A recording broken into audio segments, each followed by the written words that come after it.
Bien muchachos, vamos a revisar ahora lo del sistema digestivo y he quedado de enviarle o de mandar un video donde voy a explicar con más tiempo y tal vez con mayor detalle cómo funciona el sistema digestivo. Entonces vamos a cumplir ahora esa función. En esta imagen lo que estamos viendo es un esquema de organización general de los sistemas, de los principales sistemas de intercambio con los que cuenta un ser vivo. Si nos fijamos aparecen los cuatro grandes sistemas que le había comentado previamente. El sistema digestivo, que es el que veremos hoy día, el sistema respiratorio, que es el que viene después, el sistema circulatorio, que también lo vamos a ver ahora en octavo, y por último el sistema excretor. Acá, esto obvio que es una representación, simplemente es un diagrama, como nos dice aquí arriba. Tenemos el organismo, tenemos el animal, vendría a ser toda esta cosa grande que está atrás, y los cuatro sistemas principales. En esta zona, que representaría a la boca, entra la comida, pasa por este organismo y aquí se van absorbiendo los nutrientes que van pasando hacia el sistema circulatorio. En el sistema circulatorio los nutrientes llegan hasta el corazón, que los bombea y los distribuye por todo el resto del organismo.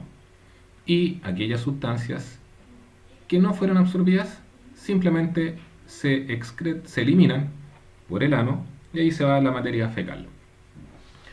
El otro gran sistema que se encarga del intercambio de sustancias es el respiratorio. Está representado acá. El sistema respiratorio se encarga de incorporar oxígeno y de eliminar el CO2. El CO2 a su vez sería aquel que se está produciendo en los tejidos. El sistema circulatorio, por lo tanto, se encarga de mover cosas dentro.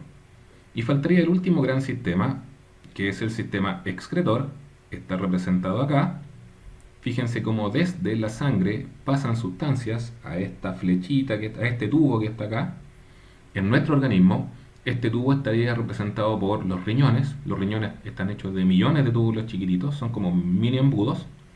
Y desde aquí esas sustancias que son nocivas o que no hacen bien, se eliminan hacia el exterior.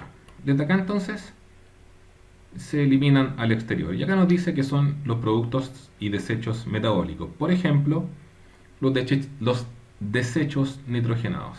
Esta es una imagen de un riñón. Dentro del riñón nosotros tenemos unas cosas muy pequeñitas que se llaman nefrones. Acá no están, no aparece el nombre, pero se llaman nefrones.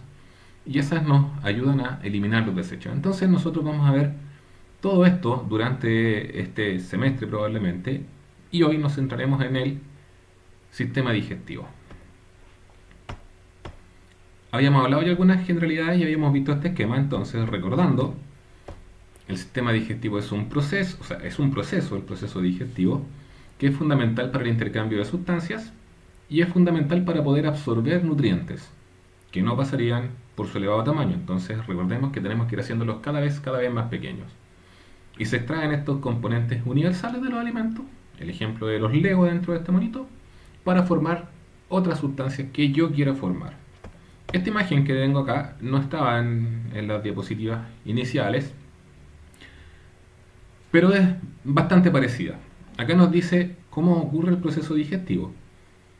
Y nos dice que la comida ingresa por la boca, eso significa pared del tracto gastrointestinal, y hay glándulas que se encargan de liberar enzimas digestivas.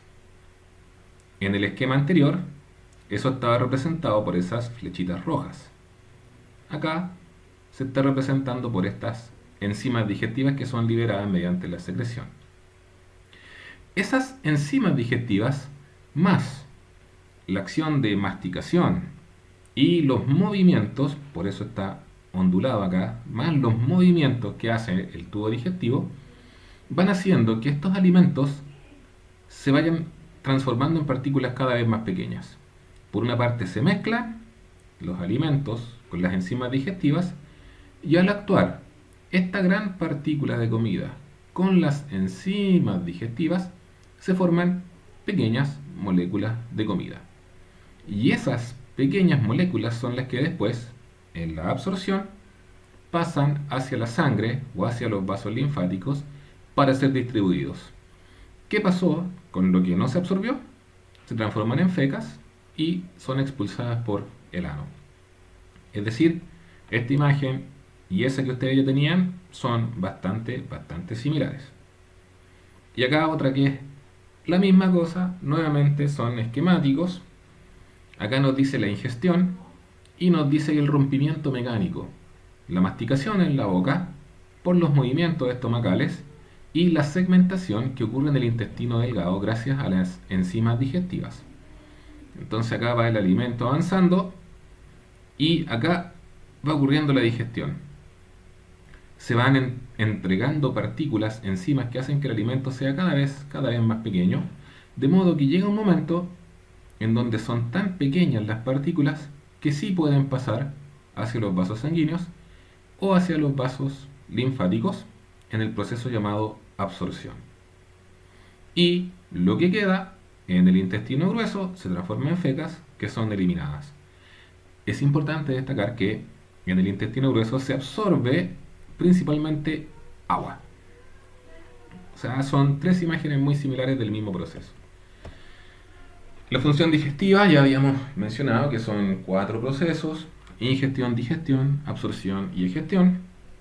La ingestión era el ingreso selectivo, la digestión es la destrucción mecánica y química, la absorción, cuando ya estas sustancias bastante pequeñitas pasan hacia la sangre, y la digestión, que era la salida. En la anatomía también habíamos mencionado que estaba dividido en 2 porciones: el tubo digestivo y las glándulas y estructuras anexas, que el tubo era muy largo y que los órganos accesorios y las glándulas anexas ayudaban en la función digestiva. Y habíamos conversado respecto de estas capas musculares que permitían que la comida se dirigiera en una única dirección. Entonces aquí yo quiero detenerme un poquitito para explicar lo que no pude explicar hace un rato, y estoy construyendo una especie de tubito para ver la imagen siguiente.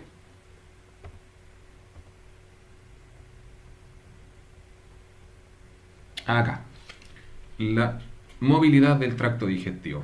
Entonces aquí me voy a poner en cámara ahora. Ahí estoy.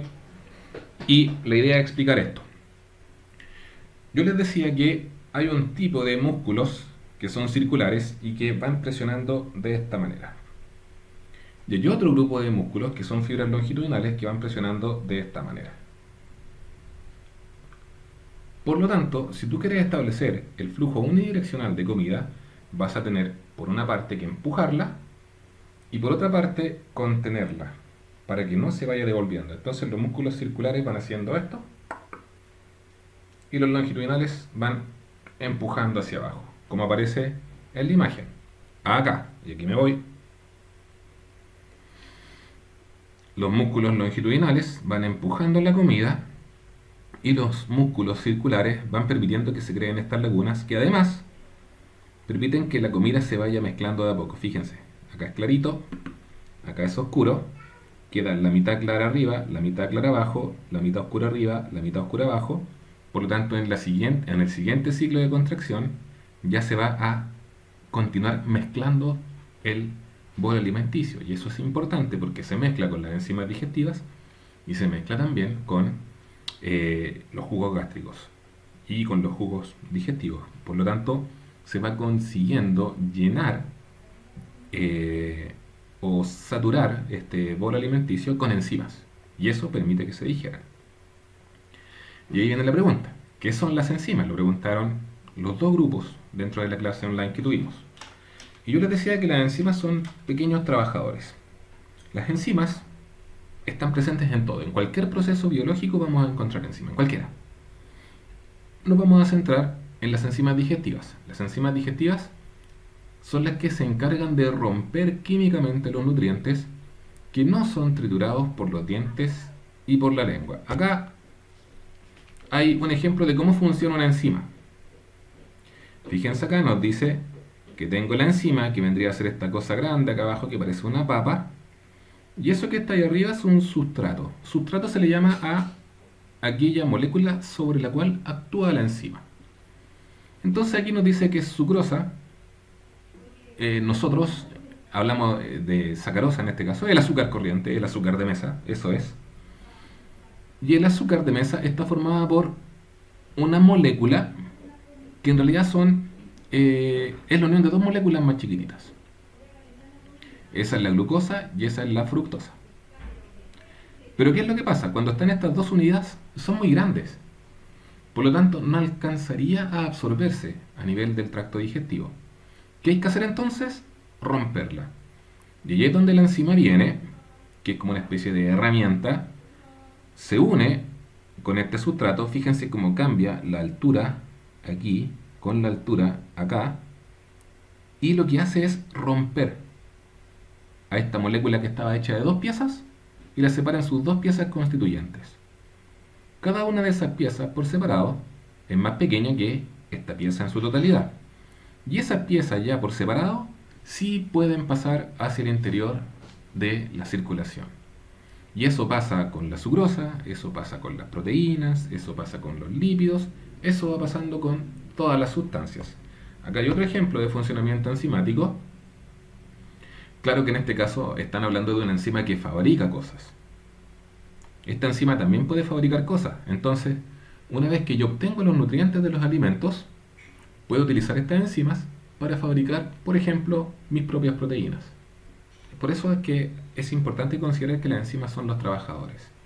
Y acá, un esquema que nos habla, es igual que el anterior. Tengo el sustrato que llega a este sitio activo de la enzima, al lugar donde se unen, y cuando la enzima se une con su sustrato lo rompe y lo separa. Por lo tanto, cada vez que las enzimas actúan, van haciendo que los nutrientes que ingresaron al tracto digestivo se vayan haciendo cada vez más pequeños. Como dato, en general, las enzimas, el nombre de las enzimas termina en asa. Por ejemplo, acá tenemos una que se llama amilasa. ¿Ya? Si termina en asa, es una enzima, por lo general. Y actúa sobre lo que está antes. En este caso, sobre el almidón. Ahora usted dirá que debiese llamarse almilasa, y tiene razón. Pero como es muy difícil fonéticamente, se habla de amilasa. Pero van a haber lipasas, proteasas, ¿ya? Que van a destruir proteínas o lípidos y así. Bueno, esto lo habíamos explicado en la clase. En la boca ocurre la ingestión, se percibe el sabor de los alimentos, la deglución, la textura, ¿ya? Los dientes y las encías, la función principal que tienen es moler mecánicamente los alimentos. Y las glándulas salivales son importantísimas porque van a, por una parte, hidratar los alimentos. Si no me cree, trate de comerse un trozo de pan con la boca muy seca, se da cuenta que es muy difícil. Producen moco, que también se encarga de la lubricación del alimento.